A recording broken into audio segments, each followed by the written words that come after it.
So the other day, my friends were telling me about this game called Star Citizen. I was like, okay, cool. It's got space, it's got ships. I'm in. So the first thing I did was wake up from my hibernation pod, and I was like, cool, let's go see what else is going on here. So I tried to like jump over the staircase like I normally would, and then I ended up in this crazy back alley type place, and I was afraid some guy was gonna come touch my butt. And I started falling through all the decks of the ship, and I was like, oh shit, I glitched the game already. I don't know what the hell I'm doing. But then I could like see through walls, and it was kind of cool. So I was like, oh, awesome. I can see behind the scenes and see what's going on and how the thing was built.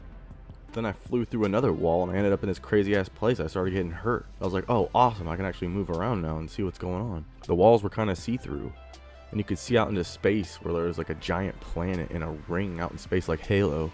So I was like, screw it, I'm just gonna jump down this pit.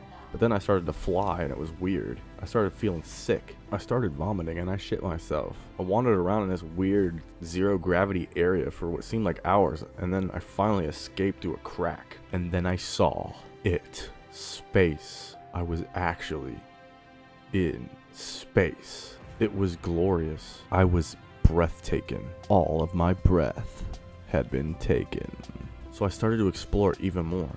I wanted to see how large the spaceship was, so I started flying out into space to see how big it was. I started doing tricks, and I was having a good time, but then I realized I was starting to get too far away from the ship, and then the gravity of the planet started to pull me in. I started to panic, so I asked somebody in the chat to tell my kids I love them, and he gladly said he would. And then he said he was going to sleep with my wife, so I burned up in the atmosphere of the planet. I fucking died.